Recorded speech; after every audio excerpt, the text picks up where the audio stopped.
ఓం శ్రీ పూర్ణానంద గురవే నమ. మహద్గురువు శ్రీ పూర్ణానంద స్వామీజీ వారి మహిమలు, భక్తులు, శిష్యుల అనుభవాలను చెప్పుకుంటూ ఉన్నాం. వీడియో పూర్తిగా చూడండి. మీకు నచ్చితే హోమగంధి క్రియేషన్స్ యూట్యూబ్ ఛానల్ని సబ్స్క్రైబ్ చేసుకోండి. మీకు తెలిసిన వారితో కూడా సబ్స్క్రైబ్ చేయించండి. మరిన్ని వీడియోల నోటిఫికేషన్ ముందుగా మీకు రావాలంటే పక్కనే ఉన్న బెల్ ఐకాన్ని ప్రెస్ చేసుకోండి. ఆల్ ఆప్షన్ని యాక్టివేట్ చేసుకోండి. మహద్గురువు శ్రీ పూర్ణానంద స్వామీజీ వారి నుంచి అప్పాస్వామి గారు పొందిన అనుభవాలను ఇప్పుడు తెలుసుకుందాం. 1998 సంవత్సరంలో మహద్గురువు శ్రీ పూర్ణానంద స్వామీజీ వారి వద్దకు వెళ్ళారు అప్పాస్వామి గారు. ఆ సందర్భంగా స్వామీజీ చెప్పారు, శివపంచాక్షరి మంత్రంతో 1,00,000 హోమం చేయమని. దీంతో అప్పాస్వామి గారు తన ఇంటి దగ్గరలో ఉన్న శివబాలయోగి ఆశ్రమంలో 15 రోజుల్లో ఆ 1,00,000 హోమం పూర్తి చేసి మరలా పూర్ణానంద స్వామీజీ వారి దర్శనానికి వెళ్ళారు. అప్పుడు శ్రీ విద్యోపాసన ఇచ్చారు. శ్రీ విద్యకు నాదుడు, గురువు ఈశ్వరుడే కదా. అలా ఒకసారి వారు అన్నపూర్ణ మంత్రం ఇచ్చి 1,00,000 జపం చేసిన తర్వాత వేద వ్యాస ప్రోక్త విధానం, అదేవిధంగా మహాచమస్య విధానం ఉపదేశించి వీటిలో ఏదైనా ఒక విధానంతో అన్నపూర్ణ హోమం కూడా పూర్తి చేయమని ఆదేశించారు శ్రీ పూర్ణానంద స్వామీజీ వారు. అయితే అప్పాస్వామి గారు ఒక మండల కాలం దీక్షతో ఆ యజ్ఞాన్ని పూర్తి చేశారు. ఇంకోసారి శ్రీ పూర్ణానంద స్వామీజీ వారి వద్దకు అప్పాస్వామి గారు వెళ్తే ఆవహంతి హోమదీక్ష కూడా ప్రసాదించారు. అలా ఎన్నెన్నో దీక్షలు ప్రసాదించారు అప్పాస్వామి గారికి. ఇంకా వారు తనకు ఇవ్వని దీక్షలంటూ ఇంకేమైనా ఉన్నాయో లేవో వారికే తెలియాలి అని అంటారు అప్పాస్వామి గారు. శివో భూత్వా శివాం ధ్యాయేత్ అంటే మొదట అయ్యవారి దీక్ష చేసిన తర్వాతనే అమ్మవారి దీక్ష చేయాలి.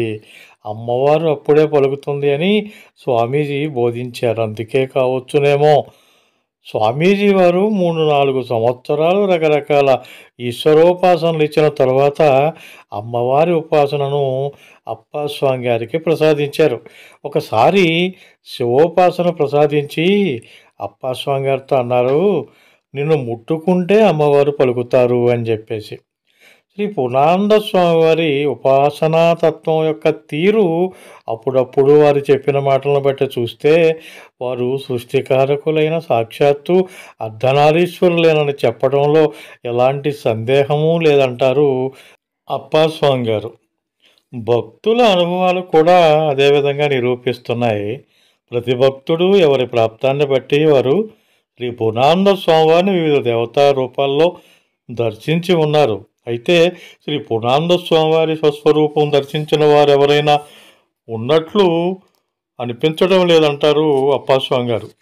బహుశా తెలిసినంత వరకు ఆ పరమాత్మ జ్యోతి రూపంలో ఉన్నందున శ్రీ పూర్ణానంద స్వామివారి భక్తులెందరో వారిని జ్యోతి స్వరూపంలో దర్శనం చేసుకున్నందున శ్రీ పూర్ణానంద స్వామివారి స్వస్వరూపం జ్యోతి స్వరూపము అని చెబితే అది ఎంతవరకు నిజమో ఆలోచించవలసి ఉన్నది అంటారు అప్పాస్వామి గారు. ఎందుకంటే పరమాత్మ నిరాకారుడని వేదాలు చెప్తూ ఉన్నాయి. బహుశా ఆ నిరాకార రూపం సామాన్య మానవుల దృష్టికి గోచరించేదే కానుందున నిరాకారానికి క్రింది మెట్టైన ఓంకార రూపానికి ప్రతిరూపమైన జ్యోతి రూపంలో అంటే జ్యోతి స్వరూపంలో ఆ పరమాత్మ మానవులకు దర్శనమిచ్చి అనుగ్రహిస్తున్నారేమో. అలా ఈ సృష్టికి కూడా సృష్టి ధర్మానుసారంగా స్త్రీ పురుషునిగా ఆ అద్వైత పరమాత్మ ద్వైత రూపం చెంది సృష్టి ప్రారంభించి ఉండాలి. అందుకే కదా ద్వైత రూపులైన పార్వతీ పరమేశ్వరులు అద్వైత రూపమైన అర్ధనారీశ్వర రూపం దాల్చి లోకానికి మంగళప్రదం కావించటం. ఇప్పుడు ఈ చర్చ ఎందుకు వచ్చిందంటే శ్రీ పూర్ణానంద స్వామివారి వివిధ దివ్య రూపాలను వివిధ ఉపాసనల ద్వారా ప్రత్యక్షంగా కానీ పరోక్షంగా కానీ చవి చూడడానికి అదృష్టం కలిగిన అప్పాస్వామి గారు తనకు కలిగిన అద్భుతకరమైన అనుభవాలను వివరించి వాటిని ముగించే ముందు చివరకు చెప్పిన 2 విషయాలు ఈ చర్చకు తావిచ్చాయి. ఈ రెండు విషయాలను భక్తులు కూలంకుషంగా పరిశీలిస్తే పైన వివరించిన పరమాత్ముని వివరణలు శ్రీ పూర్ణానంద స్వామి వారికి సరిగ్గా సరిపోతాయని అర్థమవుతూ ఉంది. 1998 సంవత్సరంలో ఒకరోజు మద్గురు శ్రీ పూర్ణానంద స్వామీజీ వారు అప్పాస్వామి గారికి శ్రీ విద్యోపాసన గురించి చెప్తూ, వారు శివతత్వంలో ఉన్నప్పుడు భ్రమరాంబ నా పెండ్లామని గంభీరవదనులై అన్నారు. అది విని అప్పాస్వామి గారికి అది అసంభవ్యమని అనిపించలేదు.